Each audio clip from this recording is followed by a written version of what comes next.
going on, guys? Welcome back to this week's episode of Outside the Arena with Rob and Griff. I'm Griffin Senek, joined by the birthday boy today, Rob Goldberger, my co-host over here, the Big 17. Happy birthday to you, Rob.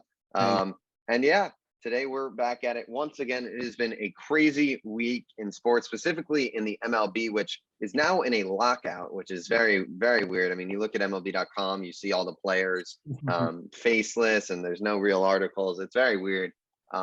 But regardless, the MLB, it was a crazy week to say the least. It was a crazy week. We saw a lot of big free agents sign, and I think we got to start with the closest one to either of us. It's for my team, the New York Mets. Max Scherzer signed a record contract, 3 years, $130 million. Obviously a crazy deal. The money is just astronomical. We both thought he'd end up with the Dodgers. It really seemed like the West Coast he might actually not have wanted to play on, which is interesting. Because I mean, I think it just shows how these beat writers really don't know what's going on most of the time. Like they were saying, "Oh, it's all this West Coast," and then you actually hear them say, "Like, there are really only like 3 guys you can trust." And I think the key with MLB News specifically is like there's always one writer that really is like really tapped in with the team and gets everything right, and you really just got to pay attention to whoever that is. But off the Scherzer thing, like I said, I mean, we talked about it this week. The fact that the Mets spring training being close to his home, I'm not really sure why no one put that together. I mean, I certainly didn't, but interesting that he listed that as a perk in his first press conference. I think, obviously Scherzer DeGrom next year. This is a win now move from the New York Mets. Simply, there's really only one concern from this deal, and we discussed it a little bit this week. It's just him making $40 odd million in his age 40 season might not be optimal. Sorry, you were frozen for me for a second, but yeah, the Scherzer DeGrom. I mean, this is a win now move. I'm devastated as a Phillies fan.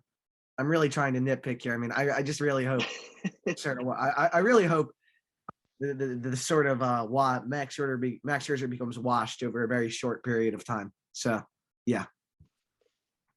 Yeah, I mean, I think this is the type of move that Mets fans, including myself, wanted to see with Steve Cohen. And I think, we had talked a little bit a few weeks before, and you were kind of still a little skeptical of Steve Cohen. And I think he's kind of just stuck it to everyone and said, my money's for real. This is not a joke anymore. And we saw that. I mean, when we filmed last week, this team had gone out and signed Starling Marte, Eduardo Escobar, Mark Cannon. 3 moves that I was very happy with, 3 under-the-radar moves, solid positional players. And I was happy with those moves. I think Starling Marte, I mean, not really under the radar. He's a great player. But, I mean, Max Scherzer, this guy, obviously the age is not ideal. This is not going to be a guy you're going to have pitching for as long as maybe a Robbie Ray or Kevin Gausman. But I think he's the best pitcher on the market. He's a top 3, top 5 pitcher in baseball. Even still, I mean, you saw what he did last year. Just fantastic. Still, even at this age, it's pretty incredible. And I think that the key thing with the Mets is you got to think of it. And I heard this, I forget where I heard it, but credit to whoever said it. But the only thing the Mets are really risking here is money. And with Steve Cohen, that's really not that big of a deal. I mean, they are not giving up prospects. They're not giving up, draft picks for this guy. They're just trading money. And it's a lot of money, obviously. But at the end of the day, if it doesn't work out, all they're losing is money. They're not losing a player that they traded. They're not losing draft pick capital. So at the end of the day, I mean, the Mets, I think this is a fantastic signing for many reasons. The fact that they don't lose a draft pick is another fantastic thing, because now this team is poised to have 2 first-round picks, their second-round pick, and 2 competitive balance picks, which is just setting themselves up for an incredible draft pool for a team with, pretty decimated farm system at this point. So I think for the Mets, it's a great move. Obviously, I think the NL East teams, I mean, we've seen Miami go out and be pretty aggressive so far. But possibly much more to come from them.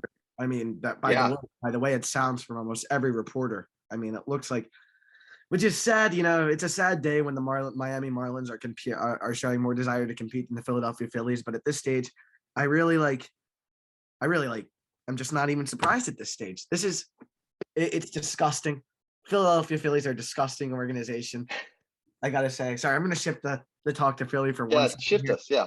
Go ahead. I love the Corey Knebel. I really do. I think he's a guy with elite stuff.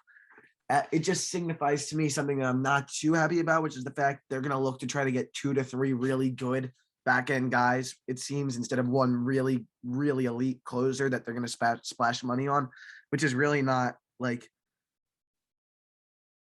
not ideal for us. I'm just like so frustrated. And the Camargo thing, I actually like it. He's the type of guy that like a winning team seems to have often, if that makes sense. Yeah. But it just seems like they're going to refuse to go over the tax again. And I hope I'm wrong. I hope I'm freezing cold takes here. But I'm just like, this team, at the end of the day, we've seen it. I know the Tampa Bay Rays got to the World Series last year, but if you're not going over the luxury tax, especially with Steve Cohen now in your division, you're not going to win anything. You're not even going to win. And we haven't even made the playoffs in 10 years. What annoys me is that the Bryce deal was an excuse for him for a long time. Middleton this, Middleton that. But now Bryce is the highest, has the 18th highest AAV in baseball. You got to spend some money, man. I'm sorry. They need help at the top of the lineup, and they need a guy like Kyle Schwarber badly. And I think there's been some links between them. I would be ecstatic with a Kyle Schwarber signing.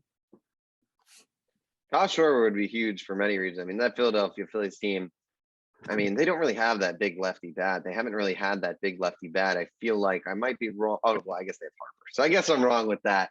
I forgot about Bryce Harper. But when you think of like a true like power lefty, like a Kyle Schwarber slugger, like the real, like I would consider Harper more an all-around guy, but the last guy is like a Brian Howard that comes to mind.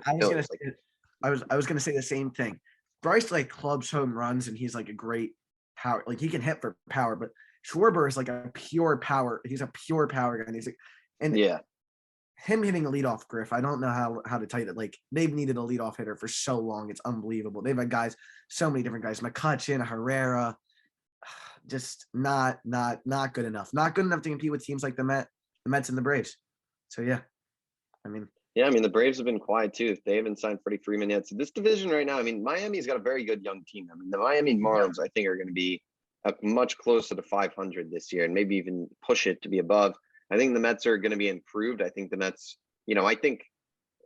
I think Francisco Lindor is too good of a baseball player. I still think the deal is an overpay, and I think no one can argue that. But he's too good of a baseball player to not bounce back. And I think really just adjusting to New York as the scenery, I expect him to have a very much bounce back offensive season. I think this Mets team is going to be a lot better this year. I don't know if I can put them above the Braves for the division just yet. I want to see how this offseason unfolds. I feel like the Mets are still missing some pieces in that rotation, a little bit in the bullpen too. So work to be done, but obviously Philadelphia, I think they've got to go out there and get a big name, a big bat for sure. If it's a Kyle Schwarber, it's great. But I don't think they will sign him. I would be utterly shocked if they did. But like a Carlos Correa would just be perfect for that Philadelphia Phillies team at shortstop. Up the middle defense. That Phillies defense has been god awful for multiple years now. It is just so many players just who are not good defensively. You had Carlos Correa to that middle of the field, middle of the order. My God, that is a game changer. You really do have an elite two-way second. I think Gene Segura is really one of the most underrated players in the entire National League. He's a great defender. He's a great defensive player. And he had an excellent season at the plate last year. Having a middle infield of Seager and Correa, I think, makes them even instant contenders in the division. But they won't go out and sign Correa. That's too much. They're not going to spend that kind of money because our owner, he sucks. It's no coincidence. This guy took over in like 2012, and we haven't made the playoffs since 2011. So it's just bad. It's a depressing state. It's really a depressing state in all of Philadelphia sports right now. I still have faith in the Sixers though. So yeah.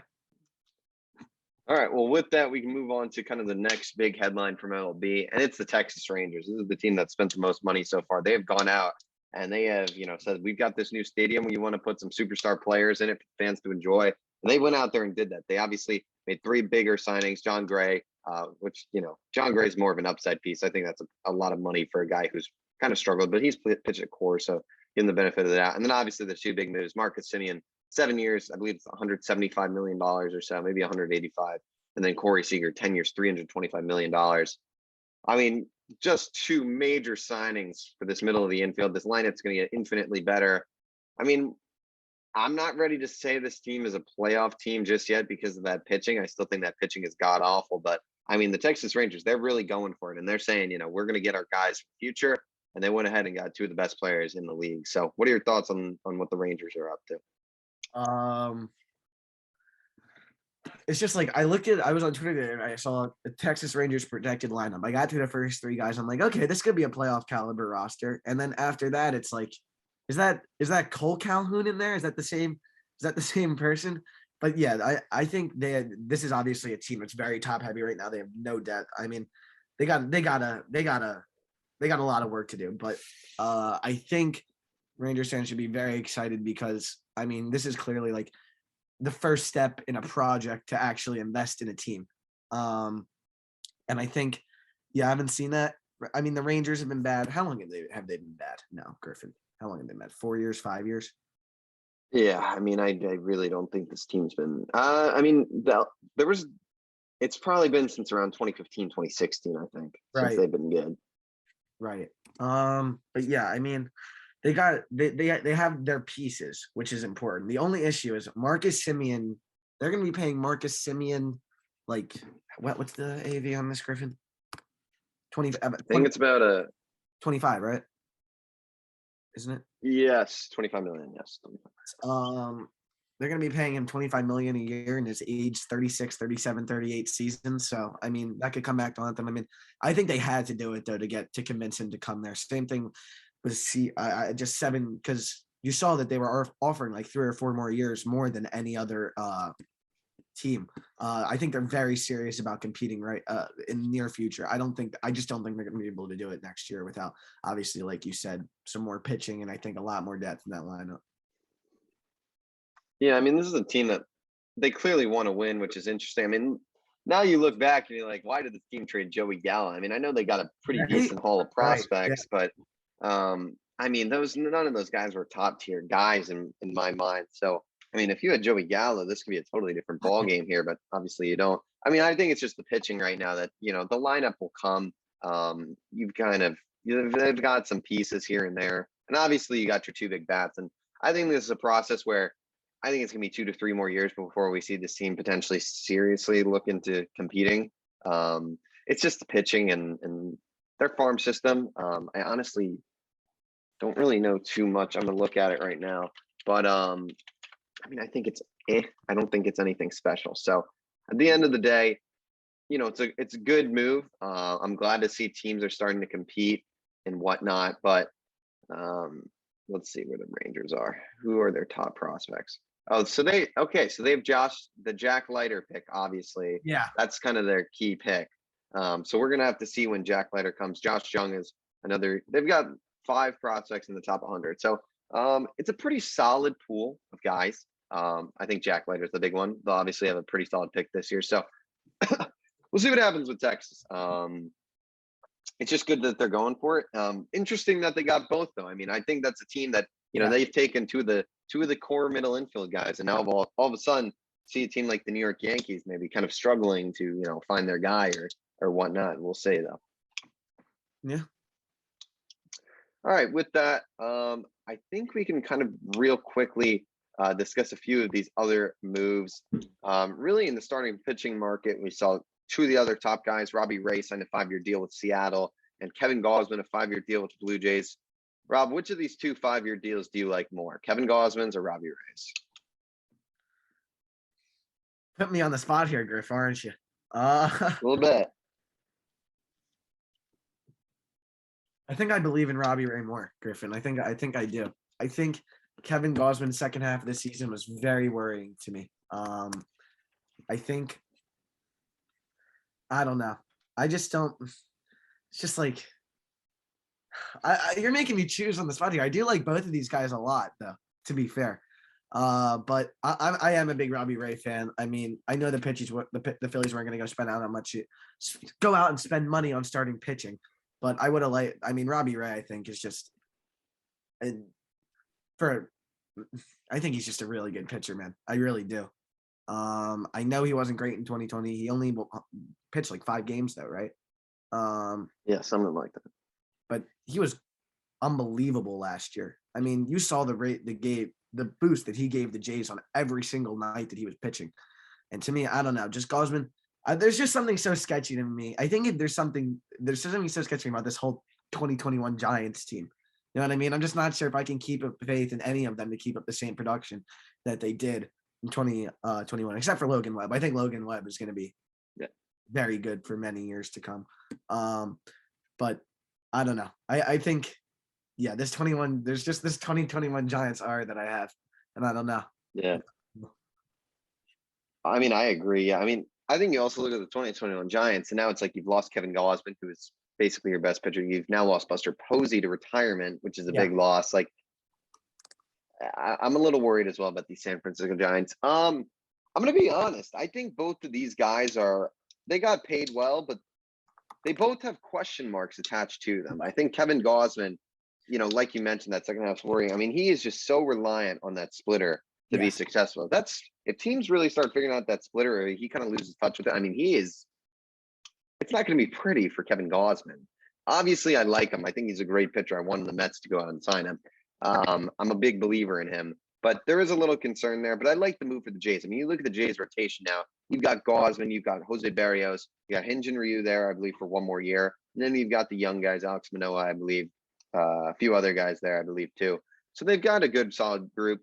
For Seattle, I mean, this gives them a true ace, I guess. They hadn't really had a true ace there. Robbie Ray will give them a true ace. I mean, Seattle wants to win. We've heard this team. They're still linked to a lot of guys. Trevor Story, Chris Bryant. I think Michael Conforto could end up there. I mean, we'll really see. I agree with you. I'd probably like the Robbie Ray signing a bit more. I think, he's had more success in his career overall than Kevin Gosman. Kevin Gosman he was very shaky at times. I think they're both good pitchers.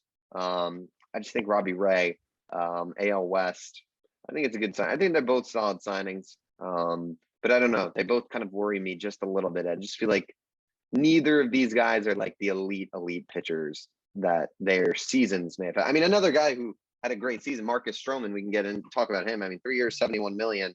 I mean, I just don't know with Marcus Stroman. I think he had a great year. I think he's a great pitcher. I'm just not sure. I'm also not sure if we can trust you to talk about Marcus Stroman without that bias seeping through. Well, I think with Marcus Stroman, there's a few things. I'll touch on Marcus Stroman. He's a great pitcher. I mean, he pitched fantastic for the New York Mets this year. He was their most reliable guy. He made every start. And I think he is one of the healthiest, and he really strives with recovery. I think that's something that a lot of guys could learn from. I mean, his recovery methods are out of this world. I mean, you just see the rooms this guy has. He has like a salt room in his house. He has, for all the machines. I mean, he is exceptional with staying on the field and being healthy. And he pitched great. He's a pitch to contact guy, though, which is always a little alarming. It's, in this day and age, the strikeout guy is always going to be preferred to the pitch to contact guy.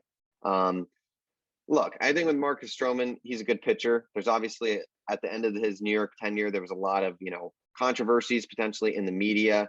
He obviously, I'm not going against anything he believes in terms of, his racial opinions and what he's experienced. I'm not getting into that. But, the other day there was a, thing where he liked the tweet calling, Mets beat reporter ethnic slur and all that, which at that point, it's kind of like, all right, that's not really acceptable. I think this guy, he was never really a fan of the New York media. I don't know. He has his own presence, though, but you got to respect that. Everyone, I think it's great for athletes to be outspoken online and kind of just be themselves. So I have nothing against Marcus Stroman. I wish him the best. I'm glad he went out and got the best deal possible. I think it's a fantastic deal for him. 3 years, 70 million. Way to go get it. Do I think he'll pitch as well as he did this year? Probably not. I think he'll probably decline a little bit. But an exceptional pitcher. There's just I think he's a great person too. I mean, I really have nothing against him. I just think at the end of his Mets tenure, there was just a little, controversy with him, the media and the fans. So it kind of just ended on a rough note. But he's a solid pitcher at the end of the day. Yeah, I agree. The Cubs gave him a lot of money. I just don't know if I get it from the Cubs' perspective, really. I get it. Anytime you can add a pitcher when they really don't have pitching at all, like a Marcus Stroman's caliber, you do it. But I guess it's just kind of a deal that it's just kind of a deal that happened, if that makes sense. I think you covered everything, really. I just think at the end, there really wasn't a lot of room for him to come to an agreement with the New York Mets. I think they had already sort of parted their separate ways. Obviously, he is on Twitter a lot. He talked about how the Mets didn't want him. He wanted to come back. But, yeah, and there was tweets out there that he was liking, saying the only reason that the Mets didn't want him back was or the Mets preferred Gosman over him was because he was a black man and they didn't want to see a young black man succeed, which, I mean, obviously he has his own opinions. I don't feel that was the case when assigning their, portrayals of what was going on. But yeah, I mean, I think there was a lot. He's very outspoken, and he wanted, I think, a situation where he wanted to feel wanted, and he didn't want to feel like a second option. And good for him. I think the New York Mets probably did a bad job of handling it in free agency, or they just said, we're going to move on at the end of the day, and that was that. They didn't want to bring him back. So I don't really know what happened. Sorry for interrupting you. It was definitely a bumpy ending a little bit. I think with through social media, through Twitter, with Strowman and the Mets. But I mean, he was excellent for them. I have nothing but love. He's a fantastic player. Just a little off the field stuff between him and some of the media, Twitter, all that kind of stuff. Yeah, and I do think he's obviously a very you love him or you hate him kind of guy. I think that might sort of be the way Stephen Cohen might start to be viewed around the league a little bit. Because I think he's obviously going to be a guy that obviously Mets fans love. A lot of other fan bases don't like it all. But yeah, I think that might be how it be. I think that might be how it be with players. I think obviously he's already made a couple enemies this offseason, I think, with Max and Strowman, but we'll see. We'll see. He's obviously he's obviously very willing to invest to give the New York Mets the best shot to win. So that's all you can ask out of an owner, really. Yeah, I mean he's setting new levels. It makes you think, though. I mean, if DeGrom goes out and has a healthy year where he's competing for the Cy Young, I mean, that's a what big the hell is that guy going to get? Griff. Yes, I agree. But I mean, what kind of contract he'll get? He's got. I mean, are we talking $50 million a year for Jacob DeGrom? Probably something like that. I mean, Javi Baez to the Tigers. I mean, the Tigers are not that great. They've made some good moves, though. What are your thoughts on that, real quick, and then we'll jump to the NFL? Yeah, I mean, I kind of expected it. I kind of think they needed to go out. They really did need to go out and sign just someone this offseason. We've seen them linked for so long. I mean, it's a fine move for them. They have money to spend. Whatever. I'm just not glad because whatever. I don't really care about how much money Javi Baez is making. I'm just sort of really. I don't know how to use the word because I don't want to say like I'm glad he didn't get as much money as we wanted to, but I'm just I'm surprised maybe. I was maybe surprised that someone didn't give him that 6,200 like he was sort of asking for, and he got that. Well, that was I think that was outrageous. 6,200. Yeah, that was. I couldn't believe. That's $33 million per year. I was it is. But yeah, I mean, like you said, they're not that great. They didn't. I think ultimately though, they just really needed a signing this offseason, a big money splash this offseason to just appease any questions of whether they were even trying to compete. Yeah. Yeah, I mean, he's a guy I wanted back for the Mets. I think he's a dynamic player. He's pretty electric. He's fun to watch. I think he would have been a great piece for the Mets. I really was hoping to keep him, but after the Scherzer signing, it just probably wasn't going to happen with money. I mean, I know the Mets have been linked to Bryant. We'll see what happens post-lockout with that. I don't think they'll end up with him, to be honest. I mean, yeah, it's a good move for the Tigers. Keeps the fans engaged, like you said. I mean, it's just good to see these teams like the Tigers and the Rangers going out and giving big money contracts out. That's what's key, I think. I think it's teams that feel they're getting closer, going out willing to spend. That's what you want to see in the major leagues. So it's good to see that. But yeah, I think with that, we can kind of transition to the NFL. I just want to add something really quickly. Bama currently has the lead over Georgia. That would be something. I don't know. I mean, where does Bama become the 1 seed at that point if they beat Georgia? How does that work? I would imagine Bama or Michigan, right? I mean, I think that would be the case. Yeah. Because I doubt the committee will reschedule a Bama Georgia rematch because they won't be. You know what I mean? I doubt it'll be 2 and 3. Yeah. Oh, the committee. It's so corrupt, honestly. It really is. All right. Well, with that, we'll move on to a different league or competition level of football, the NFL. I mean, we saw week 12 this past week. I mean, some pretty good football. We got to talk about your Philadelphia Eagles, though. I mean, to start losing to the New York Football Giants. I mean, that is just I'm just going to let you take this one. I mean, we were talking last week. Before you jump in, Jalen Hurts was looking like he might be the future. Is this guy legit? And I mean, last week, I was really kind of thinking like this guy is legit. He might be the guy there. And after this, I'm kind of like, oh, I'm not too sure. What are your thoughts on this performance from your Eagles? This is one of the worst. I mean, to me, this is genuinely, I know Eagles fans say it a lot because this is really one of the worst losses in recent years for them. Because if they had won this game, Griff, they're in a very good spot to make the playoffs. I mean, they'd be 2 games out of the division with a game against the Cowboys if they had won that game. And the Cowboys obviously didn't look fantastic against the New Orleans Saints last night. That's a whole nother. We'll get into that though. Yeah, this is a really disappointing loss. This is the first time they've let Jalen Hurts fling the ball in a while, and this was the result.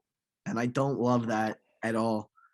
And I mean, the second name down on that receiving depth chart, I mean, it's just appalling.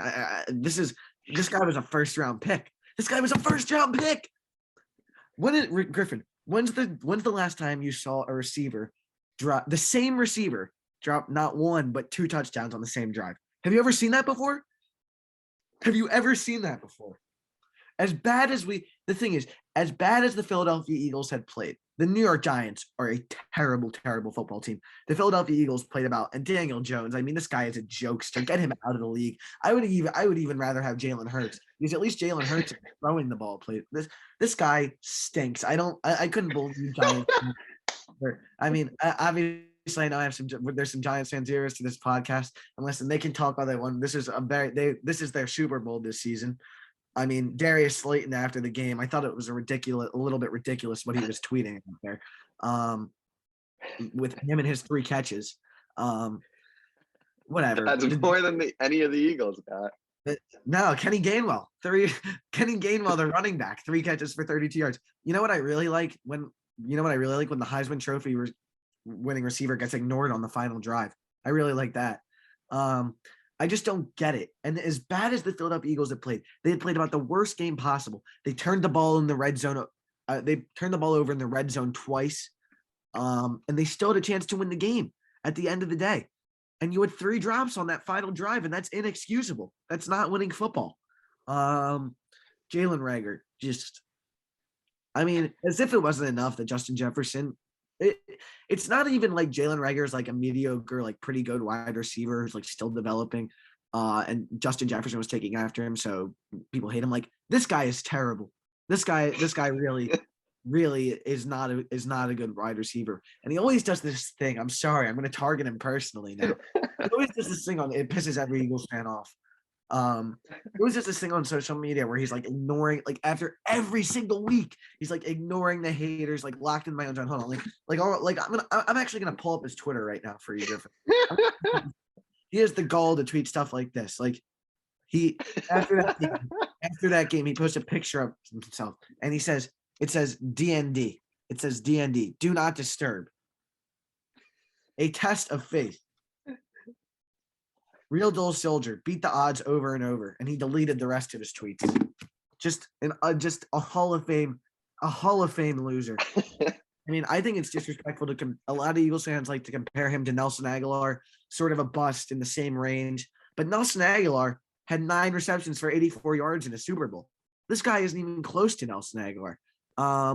He's terrible. I mean, I hate to say one play lost a game because it didn't, and we played horrible. The offense was terrible. That Eagles offensive line is elite, though, by the way. I think that's well established at this point. But Jalen, and you still have a chance to win the game at the end because, by the way, Daniel Jones is not going down the field in 20 seconds. Jalen Reagor, I just want to say to all these Giants fans, and maybe this win, you guys should keep Daniel Jones, you should keep Dave Gettleman, and you should keep Joe Judge because it's clearly a very winning combination. Griffin, did you know that since 2018 they're the worst team in the NFL? The Cleveland Browns had 0-16 in that phase. It should go viral, honestly. This is a good one. Yeah, I mean, you covered this game pretty well. I mean, look, I'm gonna even target someone else. I mean, Jalen Hurts, just what a pathetic performance. Listen, sorry. I don't want to let Jalen Hurts. I'll just say this. I'll let you talk, but Jalen Hurts is awful. Don't think I'm excusing that performance, by the way. Yeah, I mean, here's what I'll say. I mean, let's look at Mr. number 88 here, Dallas Goedert. One catch, and he 0 dropped. yards. Oh, I don't know if you saw the last drive, but they were on He the dropped 20. the pass. I know. Yeah, they were on the 25. Because I had him in fantasy. Yeah, and he was terrible. Yeah. I mean, you just gave this guy what, 67 million dollars to play tight end or something crazy? It's like 30. Yeah, it's like 39 million guaranteed. I mean, for one catch and 0 yards, that's unacceptable. I mean, just as a game plan statement. I mean, this is. I mean, you've got on the other side Kenny Golladay. That's the same situation. I mean, what are these teams doing? I don't understand it. I mean, this one we saw. I mean, the New York Giants are also so stupid to go out and with Kenny Golladay and have these stories released where they're going to say, yes, we're going to really try to get this guy involved today. We're really going to try and get him the first touchdown. I mean, every pass in the red zone was going to Kenny Golladay, and the Eagles knew. I mean, it's ridiculous. It's like these people think these things are not going to come out, and I mean, what is going on? I mean, this is just insane. These teams are both god awful. I'm sorry, Rob, but I mean, yeah, maybe the Eagles had a hope of making the playoffs. I mean, they could still make it, but this team is just not very good, to be honest. I mean, you cannot be losing the football Giants. And I just think Howie Roseman is just just needs to go at this point. I mean, I think whoever's doing up here. I think you're trying to get me riled up here about Howie Roseman because I'm not even sure. I think people just overlook this around the NFL because I guess people don't care about the Eagles. And the people really do care about the Eagles, but that's another discussion. I just don't really understand how you get rid of your Super Bowl winning. I mean, Howie Roseman, how many GMs are allowed 4 head coaches? Almost none. How do you fire your Super Bowl winning head coach and keep Howie Roseman? I would have been fine if they fired both Doug and Howie. I really don't think Doug should have gone. They really should have given more of a leash. That was his first bad season since his first year as a head coach. He had made 3 straight playoff appearances. He won 4 playoff games in his last 3 years before that. I just don't get it from the Philadelphia Eagles. But Howie Roseman is just a little rat, and I hate him so much, and he needs to go. And but it won't happen because Jeffrey Lurie and Howie Roseman are like attached at the hip. He views him as like a son, basically. There's this great article from The Athletic that came out about 6 months ago, about 2 months after I don't know, honestly, my time frame, but it was about 2 months after the Eagles season ended, that said like Jeffrey Lurie is pretty much like Jerry Jones, the organization, and taking complete control of it, which is really not good. I just don't get it. And I think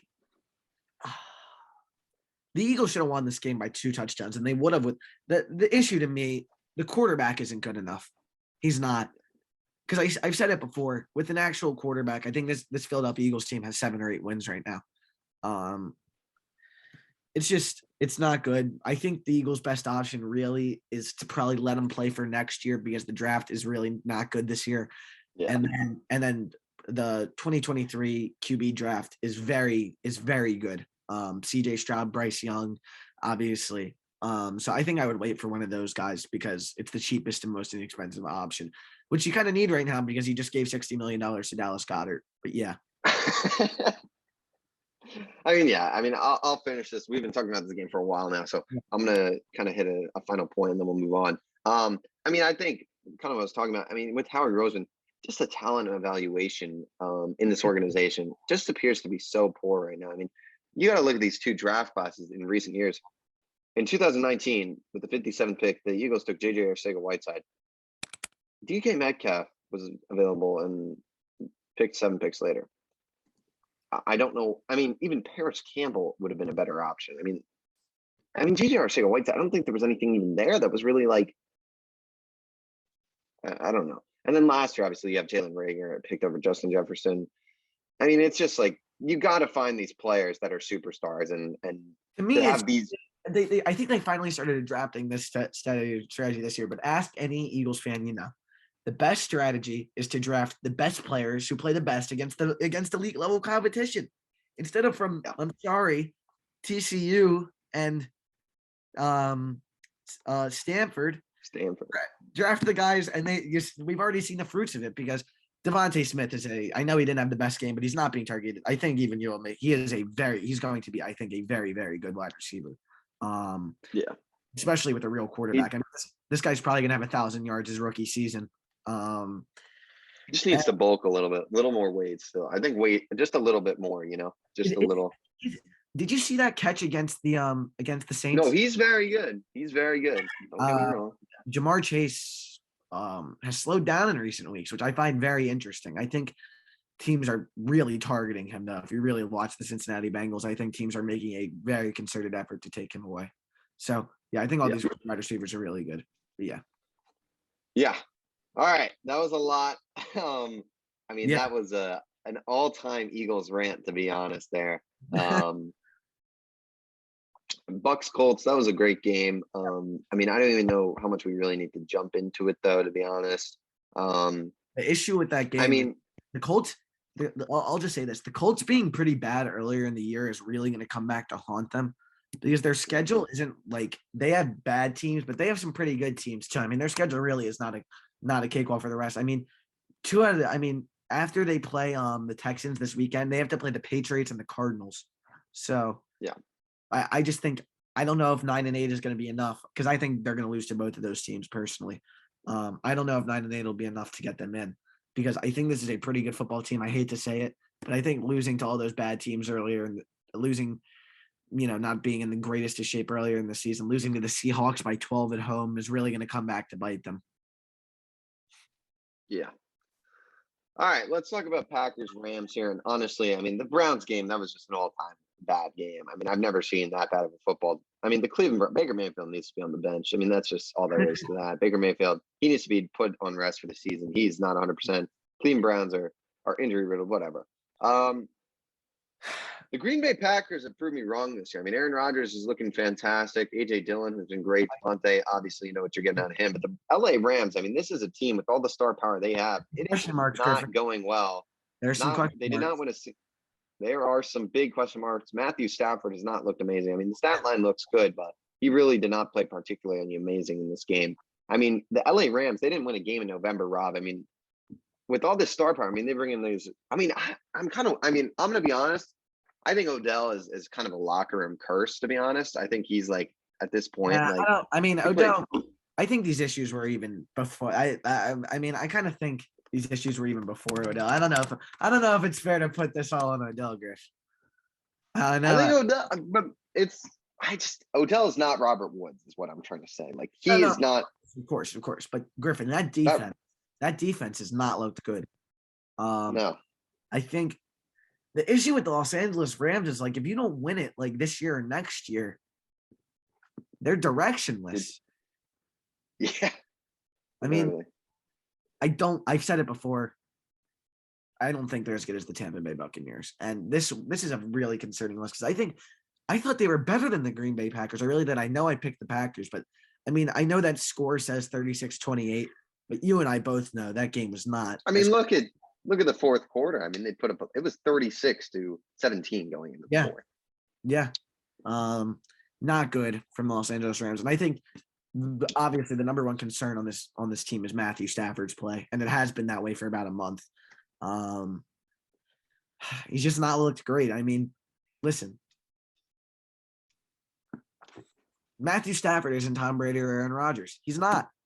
And I think that's going to show. I think that's going to show itself in the playoffs, especially without two. I'm going to call them. I think Robert Woods is a borderline elite wide receiver. I really do. Combined with his blocking ability, I think he's the best blocking wide receiver in the NFL. And he's an extremely good pass catcher. And like you said, I think this is less about Odell not being there and more about him not being what Robert Woods brings to that team.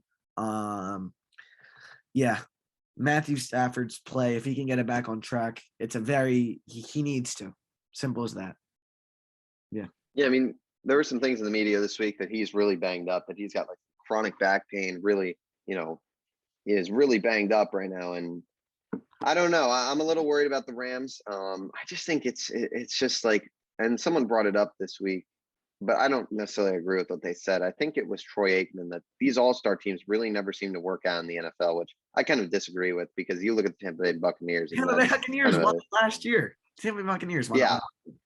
But I think it's interesting, because I think he has a point in that you can't just put a bunch of elite players together and expect to win. I think there's got to be a lot of common glue. And I feel like on that LA Rams defense, I'm going to be honest. I think the linebacking core is what's going to cost them. I mean, you have Von Miller, sure, but in terms of pass coverage, I mean, this linebacking core is not very good. I mean, there's not one elite player on that linebacking group in terms of pass coverage. You've got a pretty quality secondary with Jalen Ramsey, and I know they've got guys like Darius Williams, Jordan Fuller's pretty solid. You've got Taylor Rapp, but that linebacking core, I think it's kind of costing them. And that D line is very good, but outside of Aaron Donald, I mean, you have Von Miller, obviously, but I mean, who else is really playing on it? Troy Reader. I mean, this guy. I mean, who? Oh, that's a line. I mean, I don't even know who these players are. That's part of the problem. Greg Gaines. Sean Robinson. Greg Gaines is a pretty good player, I think. I mean, I don't know, man. I'm worried about the Rams. That's for sure. Yeah, I mean, I agree. I'm definitely worried about them. I just don't think, but I've said it all year. I mean, they're not the best team in the NFC, and I think there's a team that's going to make a very big end of the season run in that division, and I think you can probably guess who it is. I think the San Francisco 49ers are getting into shape, and I think that's a clear sight for the National Football League. I'm not really sure what the end of that game was, why they gave the Niners a chance, like the Vikings a chance to win that game. I don't know if you saw that. Yeah, I did. I don't know what was going on. I mean, the Vikings are screwed now without Dalvin Cook. Their season is over. I think not even that. I mean, it's just like that game was pretty much for their season. But like I said, the 49ers are whipping up into shape, and I think it's not going to be good. But like Griffin, to me, like who's getting that third wild card spot in the NFC? I think it will be between like the Eagles, the Vikings, and probably Washington football team. Yep. Which is probably one of the saddest sentences I've ever said out loud. I mean, that all three of those teams will get bounced. I mean, the Vikings, I think, are the only team out of those three teams that would have a chance in the first round. I don't think any of them do, because I think the Vikings suck too, Griffin. Because I think Kirk Cousins will shrink like he always does on the big stage. And obviously, you saw that video of Justin Jefferson last week, right? No, I did not. He was like really pissed after Kirk missed him on a 2-point conversion, and the all 22 showed that he was really not happy about it. I mean, really not happy about it, and rightfully so. Kirk Cousins is Kirk Cousins, and that's why the Vikings won't go anywhere. And they have the Rams and the Packers left to play. So, I mean, we'll see what happens. We'll see what happens. And the Eagles would have had a playoff spot locked if they had won last weekend. All right. Cowboys, Saints, real quick. I mean, the New Orleans Saints, we get it. They suck. I think this is more of an issue that the Dallas Cowboys, I mean, their offense is just it's just dead right now. I don't know. That was not good yesterday. I don't know. I mean, they did not. The Saints had a chance to win until the third Taysom Hill interception. Really. I mean, if Taysom Hill, how many quarterbacks do you think the Saints could have and win that game yesterday? 2/3 of the league? I mean, maybe anybody besides Taysom Hill or Trevor Semien. And Taysom Hill, I mean, can we stop with this guy, please? You got 60 mil or something? He might be one of the worst quarterbacks I've ever seen. Listen, Taysom Hill could have been a really fun gadget guy who nobody hated, but because of Sean Payton paying him $50 bajillion, he's going to become everyone's target. And I think people also forget the fact that like Taysom Hill isn't some like exciting young prospect. Like this dude is 31 years old because he's a Mormon. I love little Jordan Humphrey. I mean, what a name! That's random. He was quite the player. Who are these guys? They're running out anyone. I mean, Nick Vanette. I thought that guy was retired, bro. Is he only like 20 something? Didn't think I'd be doing this today, but I'm looking up Nick Vanette. 28 years of age. 28 years of age. Yeah, not good. Not good from the New Orleans Saints, and not good from the Dallas Cowboys. I mean, Trayvon Diggs getting another interception, but did you watch the game? Did you watch the live broadcast of this game? Bits and pieces. So I tuned in for the Trayvon Diggs interception, and Troy Aikman is like spinning, like really trying to spin the Taysom Hill to Trayvon Diggs interception into this great play from Trayvon Diggs, and like Taysom Hill threw it right to him. And he was like, he didn't even have to move. I don't know. Dak Prescott does not look like Dak Prescott a lot. I mean, he was pretty good in the Raiders game, but They can't run the ball whatsoever. I know they had a 50, but by that same token, that 58-yard rushing touchdown doesn't happen. They're up 13-10. Taysom probably doesn't throw that pick six. I mean, the Saints. I can't state this enough. The Saints had a million chances to win this game, a million, and they couldn't capitalize. It was actually pretty reminiscent of the Philadelphia Eagles loss the Sunday before. But yeah, Taysom Hill, not an NFL quarterback, maybe not even an NFL player really. But I think this concerns like more with the Cowboys here because they're really not among the NFC's elite. I mean, I don't really put them on that tier with even the Rams, the Packers, and the Buccaneers still. I mean, I don't know how you feel, but to me, they're just not in that tier. And I'd be interested to hear your thoughts on whether you agree or disagree with that. I mean, yeah, right now I agree with what you'd say. I mean, I just don't know what's going on with this offense. I mean, at the beginning of the year, it was so electrifying and they were just moving the ball so well. And now it's just dead. I mean, it's just, I don't know what is going on. I mean, with all the playmakers they have, this should be a much better offense. I think Zeke is, you can tell he's a little banged up. He was definitely a little more quick, explosive at the beginning of the year. I think, he's kind of lost a little bit of it. I mean, Tony Pollard, he's pretty explosive, but I don't know. I mean, this Dak Prescott does not look good, like you've said. I just think the play calling is also just atrocious. I mean, I just don't know what they're doing, really, to be honest, with this play call. It's just a very questionable, I feel like, most of this time. Amari Cooper, he was obviously, it seemed very limited in this game because of, he was out recently with COVID and all that. I mean, he's not done any. I mean, you got to get Amari Cooper more involved. I know CeeDee Lamb's great and all, but Amari Cooper's just not been involved this year. I mean, you look at that week 1 game.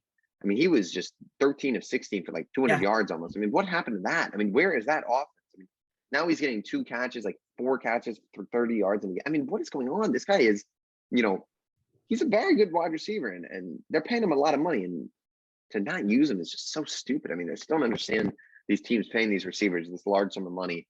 Obviously, CeeDee Lamb's exceptional. I'm not saying take the ball out of CeeDee Lamb's hands, but just feed Amari Cooper a little more. I mean, this offense, you're passing the ball 40 times and I mean, it's just not good.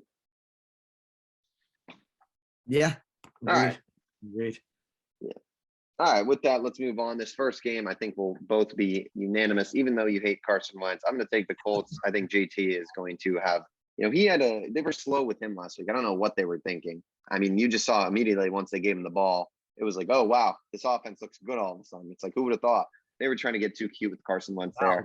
I expect Jonathan Taylor to get it. I expect JT to have a big game here. I mean, I just think the Houston Texans are also god awful. So giving the Colts in this one, probably by 2 scores or so. This slate is not great outside of Chargers Bengals from what I'm seeing. Yeah. Yeah, I'm going with the Indianapolis Colts here. Obviously, the Texans are terrible. How do they beat the Titans? How do they beat the Titans? I don't. Yeah. Was that last week? Did we not even talk about? Oh no, that was 2 weeks. I think that was 2 weeks ago. I mean, they got the Titans got blown out by the Patriots, and they should have. That's probably a game we should have touched on, but the Tennessee Titans. I don't even think the Tennessee just suck. I think they just stink, and I think the New England Patriots are one of the 2 best teams in the AFC, if not the best team in the AFC. Yeah, I agree. I mean, we'll talk about the Patriots a little further down against Buffalo. Yeah. But yeah, Tennessee. I mean, I think Tennessee's in the downward spiral. This next game, I mean, these are all, I feel like, easy picks. I mean, this is the Vikings to me. The Detroit Lions, I mean, after that Thanksgiving game, no DeAndre Swift here, most likely. I mean, this team is just not good. Dan Campbell, like we've said, he's just proven to be a bad play caller. I mean, he has no idea what he's doing. And you got to expect, I mean, this guy was the assistant tight end coach. I mean, yeah, he's a cool guy. He's pretty fired up, but come on now. Get this guy out of the peg. I mean, Jared Goff, the quarterback. I mean, that's a joke, this franchise right now. I mean, what's there to even look forward to at the number 1 pick? You're getting their edge rusher. I mean, that's not going to change your franchise. I mean, I think what really screwed them, set them back, that 3rd overall pick, they took Jeff Okudah, who obviously was so exceptional in college, but this guy's just been so injured and not that good on the field. That's really killed them. That number 3 spot, I just don't think you pick a cornerback that high up. We're going to see Derek Stingley this year is probably going to get picked very highly, the star cornerback at LSU. But I think Stingley is on a whole new level to like almost. By that same token, you had a guy like Pat Surtain drafted 8th this year. He's been outstanding this year. He's been the 2nd best defensive rookie in the NFL. But yeah, behind Micah Parsons, clearly, who's been on a different planet entirely. But Yeah, I mean, I don't know if you can generalize about all corners, but I think Jeff Okuda has been very unlucky with injury luck, and Yeah. the Lions' overall talent identification is cool. Penny Sewell has not Look, played very good either. they have a lot of picks. They have a lot of picks in the future. I mean, I just feel bad for Lions fans at this point. I mean, what a disgraceful franchise. Simple as that. I'll go into the next game here. I'm obviously picking the Vikings. I'm gonna go with the Miami Dolphins here, who have been playing some pretty good football lately. I think people are talking about this like revival for Tua. To me, the issue is like I think the Miami Dolphins could actually be pretty freaking good with like a real quarterback in there. And yeah, I've said all I needed to say about the Giants for one episode. So people obviously know my feelings toward on them, and I'm gonna pick the Miami Dolphins, which it kind of sucks for the Eagles because I thought we were gonna have a top 3 pick, but the Miami Dolphins might actually end up like making the playoffs in the AFC, which kind of sucks because their next games after this are the Jets and the Saints. So yeah, stinks, but I'm gonna go with the Miami Dolphins here. I think they're a far better team than the New York Giants. I really do. And I'm not sold. Yeah, I'm not sold on Tua. yeah. I mean, look, the Miami Dolphins 5-7 all of a sudden. This looks like a nice win. They'd be. I mean, this Miami Dolphins team. It's so weird. I mean, look, Jalen Waddle. He's been exceptional this year. He's been a fantastic wide receiver for them. I mean, their running back, their O line. I mean, is just god awful. It might be the worst one in the league. Yeah, you could have 3 AFC teams in the playoffs this year if the Dolphins keep this up, though. Yeah. I mean, I this is a Dolphins win. I mean, here's the thing with Tua.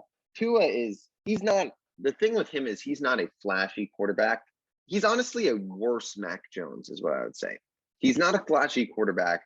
I think he can't really throw the deep ball. He's very reliant. I mean, they run RPO. I don't know if you've seen this. I'm sure you have. I'm sure they run RPO, which is like obviously it makes the game much easier for the quarterback.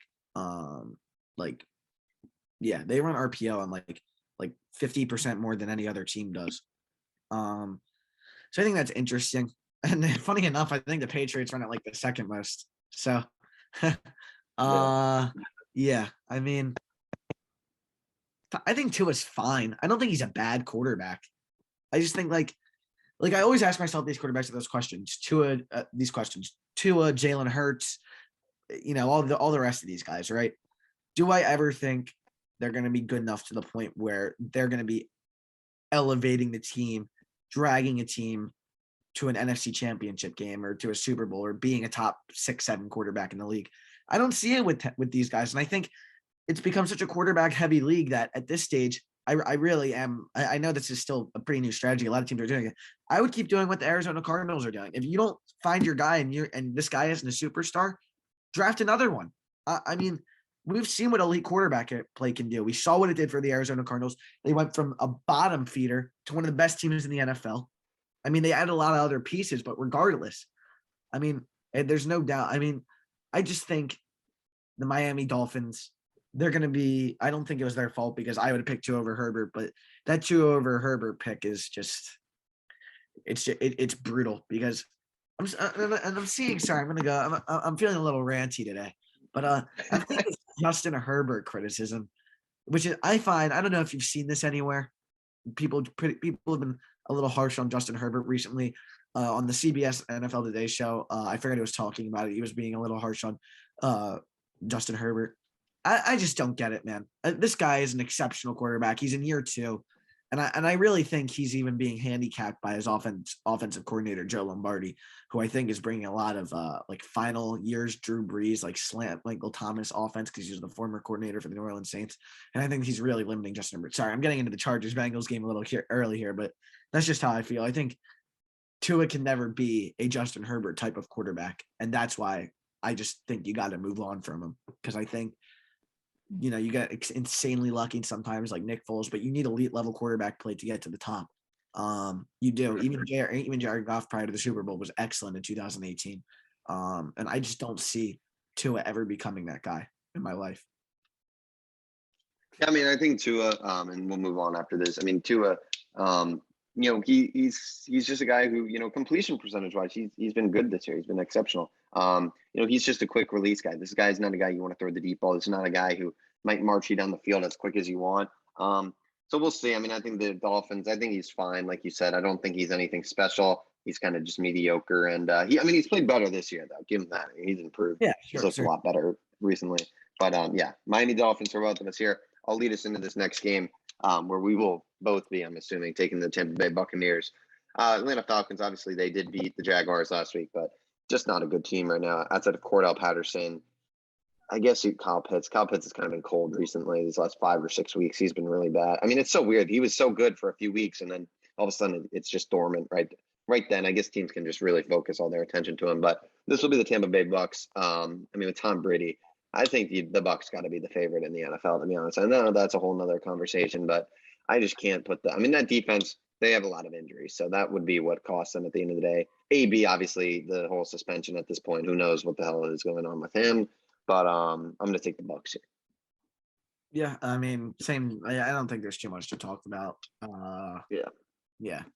I'm going to go with the Buccaneers here. The Falcons are really bad. The Buccaneers are really good. That's pretty much it. And then I'll lead us into the next week's game. I can't pick a Joe Flacco-led team to win a game, regardless of my bias here. I'm going to go with the Eagles here. No, Zach Wilson's here, though. Zach Wilson's back. Oh, Zach Wilson's back. Zach Wilson is back. You're right. I'm not going to go with the Zach Wilson-led team to win a game here. I'm picking the Eagles here. They're not going to lose to both New York teams 2 weeks in a row. And I think the only way they do lose is if Jalen Hurts has a similar performance. And I don't think the Eagles will even let him have a similar performance because they'll run the ball 90 times and probably win like 24-7 or something like that. So, yeah, that's my prediction.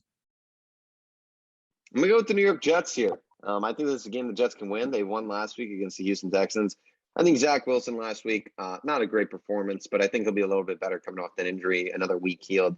I think this Jets team is a little bit better than people give them credit for. I think there's, some good components to that defense. This is a weird Jets team, obviously, but I just really do not think the Philadelphia Eagles are very good. After last week, I agree Jalen Hurts will bounce back, but I think Zach Wilson's going to have a better week too. And I think that, I think this is just one of those things. The New York Jets are going to pick up the win here in the early slate. I think Zach Wilson's going to have his best performance of his career. And I'm going to go with the New York Jets here. Zach Wilson's face is so funny in his picture for the New York Jets. I just looked him up to see his stats, and it's just hilarious. It looks like you a little bit.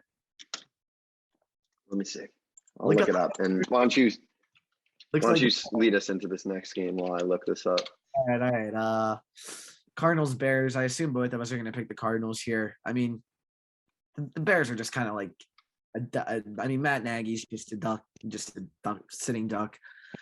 And I think the Cardinals might win this game by this is just going to be an appalling game to watch. I mean, these two franchises as a whole can be going in more opposite directions. I mean, the Bears have a quarterback and not much, a quarterback to build around and not much else. And Matt Nagy, I mean, this guy's got to go, man. He's got to go. So Cardinals here. I assume you're going to pick the Cardinals here too. So. Yeah, I'm tempted to pick the Bears a little bit, but if Kyler is out, it entices me a little bit, but from what I've seen, I think Kyler's going to end up playing. Yeah. Can you hear me now? Yeah, I can hear you now. Sorry. Okay, yeah. So, I think if Kyler plays or doesn't play, this becomes a little more interesting, but I'm just going to bank on the fact. I believe he's going to play. Let's see what they say. It really doesn't look like there's anything about Kyler not playing. So I think Kyler's going to play. I think the Cardinals will win this game. I just don't. The Bears are very good. Honestly, I don't think we should spend too much time talking about it. We can move on to the next game, Chargers-Bengals. And I'm going to pick the Cincinnati Bengals to win this game here. They just absolutely annihilated the Pittsburgh Steelers at home. And I think the Cincinnati Bengals team is actually a very good football team. I think this team has a chance to win the AFC North. I really do believe that. Joe Burrow is a great quarterback. Jamar Chase, T. Higgins, and Tyler Boyd. That's a great wide receiver room. Sorry. Griffin, I have to interrupt you. The Alabama offense has put 24 on Georgia's head at halftime. Crazy, considering a week ago they could barely beat Auburn. They made their adjustments. That's expected. But I'm going to go with the Bengals. Joe Mixon has just been running the ball so well. This has been arguably the second best running back in the league these last 5-6 weeks or so. Obviously second to Jonathan Taylor. So I'm going to pick the Bengals. I think Justin Herbert. I know you were talking about his criticism, how it's a little unfair. I mean, this guy's just been a little inconsistent. He's on my fantasy team, and I'll be honest. Yeah. I mean, there's weeks where he's exceptional. He looks like the best quarterback in the NFL. But the weeks where he's not, and he's a little off his game, or maybe playing a team that's a little bit better, it's not as good. And I think the Cincinnati Bengals is an underrated defense. My favorite moment in the NFL, honestly, these last few years was last year. I believe it was Thursday or Monday. I think it was Monday Night Football. I believe the Cincinnati Bengals were starting Ryan Finley at quarterback against the Pittsburgh Steelers. Yes. And that was maybe one of the funniest games in terms of that. The Cincinnati Bengals, I mean, that culture, that game. I mean, I know it's totally off topic, but just that was maybe one of my favorite moments. Mackenzie Alexander catching an interception and then doing like the high step in the middle of the field, like running to the end zone. I mean, they were like, I'm going to go watch the highlights of that after this game. That's a total side note. I'm going to go with the Bengals. Honestly, even though they're in the Cleveland Browns division, it's a fun team. It's a fun group. I'm going to pick the Bengals. Yeah, the Cleveland Browns are done, by the way, Griffin. I'm sorry to say. Yeah, no, their season's over. Yeah, for sure. I'm going to go with the Bengals here, too. I think that offense looked awesome last week. I think Joe Burrow has improved a ton. I think at the beginning of the season, you knew I wasn't the biggest Joe Burrow believer, but I think he's a really good quarterback. I still have that little bit of concern of whether he can lead a team to a Super Bowl, but I think the team is really good. And I really think, Griffin, the Chargers' offensive play calling is really bad. Man, I really do. Yeah. I think Joe Lombardi really needs to go after the offseason. I have a couple Chargers friends. It's kind of weird, but they despise this guy. They despise this guy. And yeah, I'm gonna go with the Cincinnati Bengals. Like you said, they took apart the Pittsburgh Steelers last week, and I'm pretty sure they've been pretty good at home all season long. Unless I'm mistaken. Yeah, they have been. I mean, they lost to Cleveland, but other than that, it's been pretty good, I think. Yeah, they've only lost to the Packers and the Browns at home this entire season. So I'm gonna go with the Bengals over the Chargers. And what's the Chargers record currently? Are they 6-5? Yeah. 6-6 Chargers. I mean, there are going to be a ton of teams competing for that last AFC wildcard spot. I mean, the AFC is a disaster right now. Total mess. Yeah. 12 Total teams mess. over 500 or something like that. Yeah. This next game, I mean, we don't even have to. I'm not even going to talk. We already talked about the Rams. We'll both pick the Rams here. That's not even a question. So yeah, we'll just move on. The Rams too. And I'll go with I'll go with the Raiders here. I think Washington football team has been playing pretty good football, but I do think the Raiders are a substantially better team than them. I don't know. I don't think I can pick Washington. I just don't think I can ever pick Washington, especially to win 3 weeks in a row. I think that's a little bit unheard of. And segueing into I'll even take us. Who are you going to take here? I'm going to pick the Washington football team here, and I'll tell you why. Okay. I think the Washington football team's been playing some exceptional football. I think that defense has finally kind of figured it out a little bit. And I think really what they're doing well is they're leaning on Antonio Gibson finally. This guy was really not getting the work. I mean, look, I don't think Antonio Gibson's an elite running back, but this guy's been playing very good football these last few weeks. And, I mean, 36 touches or so. You saw what that offense did. It was able to – and, I mean, I think this is the key with the Washington football team. Terry McLaurin's a great player, obviously. But they're just able to kind of chew clock in this game, and they kind of can just run down the clock on you, take you on these long drives, and just chew the game and just not give you opportunities. And I think this Raiders team, no Darren Waller, I think it's going to hurt them because Darren Waller is just by far that best offensive player. The fact where he draws a lot of the attention. So now this football team defense will be able to give it a little more widespread. I think it's going to take targets like Hunter Renfrow, give him a little bit of trouble. So I'm going to pick the Washington football team. I think it's I'm kind of sold a little bit on this team to make the playoffs. I mean, Griffin, to be fair, look at the offenses they've faced the last 2 weeks. They played the. They beat the Buccaneers. They beat the Bucks. They did beat the Buccaneers. They also lost to the Broncos. They made Brady look bad that game. I can't agree with you when they made Brady look god awful that game. I guess I'm going to pick the Raiders here regardless. We'll see it. We'll see tomorrow. We will. I mean, this next game is easy, I think, for both of us. The Pittsburgh Steelers absolutely suck. We heard reports today that Ben Roethlisberger is telling people this might be his last year at the Steelers, which I find it's comical that he's not just saying he's retiring because who the hell is going to want this guy? It's hilarious to me that he has the agency over this, as if the Steelers we're gonna.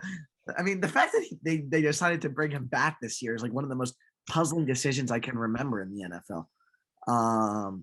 Yeah, I'm gonna go with the Baltimore They are Ravens. screwed at quarterback if they do not make a trade this offseason. I think they need to trade for Russell Wilson because I think they really have the pieces to do it, or Aaron Rodgers, one of the two. They're not gonna get a quarterback in the draft. Unless they want to let like Mason Rudolph play the entirety of next year and suck and get C.J. Stroud or Bryce Young. But their defense is too good. Maybe they'll do that. Yeah, but that'd be kind of nice. Yeah, but they have too many guys like a Minka Fitzpatrick next year to like even consider doing that. I feel like that's true. So I'll go with the Ravens here. I think they're much better than the Steelers. Yeah. So we'll both go Ravens there. I mean, I think the Ravens, they're not playing as good recently, though. That's for sure. The Ravens have looked very sketchy recently. All right, moving on to the next game. 49ers, we kind of already talked about them a little bit. That's who I'm picking here. I mean, the Seattle Seahawks. They're terrible. I mean, the New York Jets are going to have 2 top 5 picks here this year. The Seahawks are god. I mean, Pete Carroll, as good as a head coach as this guy's been, I think it's time to move on. It's time to go. I mean, this guy, I think he's kind of stuck in some of these olden ways. I mean, I'm just not impressed with what I'm seeing. The play call is just not there. I mean, this team is just, I mean, we've talked about it so many times, and I don't want to get started on the Seattle Seahawks game because I've already, I feel like, kind of gone into a few little rants about them. But this team is just screwed for the future. I mean, come on. I mean, the Jamal Adams trade has got to go down as one of the worst trades in the history of the game. Yeah, their quarterback is gone in the offseason. He's not staying here next year. Oh no, he's gone. I mean, DK Metcalf's great and all, but they're not even using him. I mean, I think DK Metcalf has always struggled against elite competition. I'll be honest. I mean, when we see DK face some of these elite corners, he's always been shut down and been quiet. It's the whole. I mean, he owned Darius Slay last year. To be fair to him. I mean, look. I mean, there's just this defense. What's there to like about it? There's nothing good. Jamal Adams had his first career interception or so, I believe. Was that it? First career interception? I think, yeah, that's correct. I mean, it's just the running back's horrible. The D line, O line is just horrible. I mean, it's like, Rob, I could talk about how badly this team is. What's good? An offense with Tyler Lockett. How do we think this team is going to be good? How do we think this team is going to be good? I mean, the thing is, an offense with only Tyler Lockett, Russell Wilson, and DK Metcalf, hypothetically, should not be this bad. But this offense is horrible. This is maybe the worst offense in the NFL right now in the league with the Houston Texans and New York Jets. And then and the Jacksonville Jaguars, and they're the worst out of all of them. I mean, this is terrible. This is a terrible, terrible football team. Yeah, what are they? They're 3-9 right now, 3-8. Yeah, 3 and something, 3-8. I mean, thank you. That New York Jets pick is going to be. Yeah, and I'm going to go with the San Francisco 49ers this week. Yeah. I mean, jump into this next game. I mean, Denver Broncos are 6-5. What's going on, Rob? Obviously, I kind of figured they were done after that Eagles loss. I got to be honest with you. I mean, you've said Vic Fangio is going to be fired 50 times, and then they go and beat up on the Los Angeles Chargers last week. Vic Fangio is doing a good. Vic Fangio making himself extended after this season. I'm gonna go with the Kansas City Chiefs. You know how I feel about the Kansas City Chiefs and Patrick Mahomes. I'm a Patrick Mahomes fanboy. I mean, I've said it before on this podcast. I'll say it again. I think they're going to be the eventual champions of the AFC this year.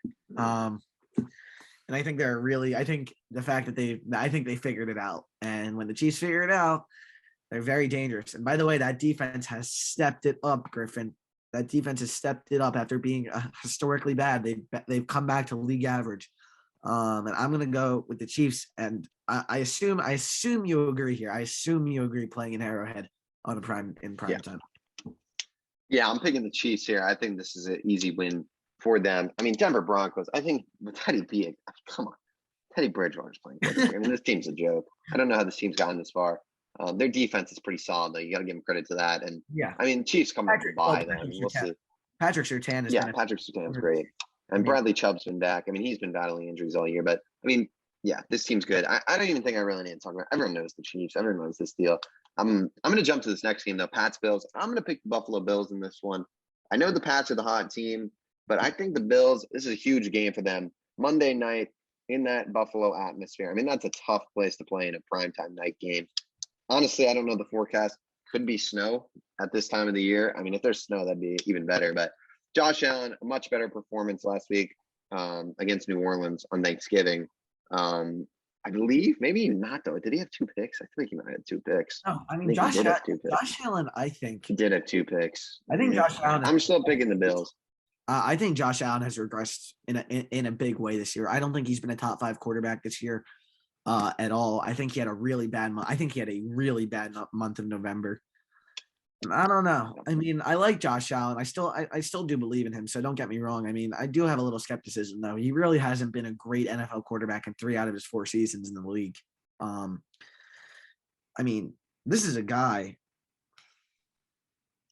I mean, Josh Allen with fans. Who knows about Josh Allen with fans?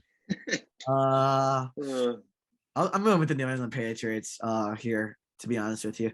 I just think, like you said, it's going to be a cold Monday night in Buffalo, but I think this is the exact type of Patriots team that could go down there and get the win. I think they're a really physical team. Like I've said, their offensive line, both running and passing, is absurdly good. They have a really good collection of running backs. Ramondre Stevenson is a really good young player. And obviously that defense is elite. And I'm gonna go with the New England Patriots to win here. And I think sorry. I think that will be my bad. If anyone's still watching at this point, headphone warning. Headphone warning, yeah, exactly. Trigger warning, whatever, yeah. And yeah, I'm gonna go with the New England Patriots here, because I think that the Chiefs are the 2 best teams in the AFC and probably 2 of the 5 best teams in the NFL right now. I mean, yeah, I think the Patriots are probably the favorite. I mean, they're playing so good right now. I don't know. I just feel like the Bills, this is a big win for them. I feel like they know that. I feel like we're going to see the best Josh Allen that we will see. So, yeah, I'm going to go with the Bills. But I think with that will do it for this week's episode of Outside the Arena. A lot to cover this week, obviously, with MLB and the NFL. But it was a very fun episode, nonetheless. Always good. Obviously, now MLB, we probably will not be touching on really for a little bit. It's going to be a little slow with the MLB. So as soon as that stuff picks up again, we'll be right on. I mean, there's still so many free agents. I mean, on the list of free agents we predicted, Rob's up 2-1 in ones we've predicted correctly, but only 7 of those guys, and I think there were 16 signed. So there's still, I mean, plethora. It feels like a lot of the big names have gone, but there's still a lot of good players left. So we're going to be covering all that once it comes out. But with that, thank you so much for watching this week's episode. If you haven't already, please like, comment, and subscribe. Check us out on our second channel, OTA Clips. We haven't really posted there, but we're thinking of, maybe I'll put Rob's Eagles rant on there, honestly, just as a fun little thing for the week. And yeah, check us out, Spotify, Apple Podcasts, Outside the Arena there. Check us both out on Instagram. I'll put the links to that in the description. And yeah, with that, guys, thanks so much for watching and enjoy this Sunday's football. And I didn't know what I was doing really when I'm closing. This was not my job usually, but thank you for watching this week's episode of Outside the Arena. We'll see you all next time.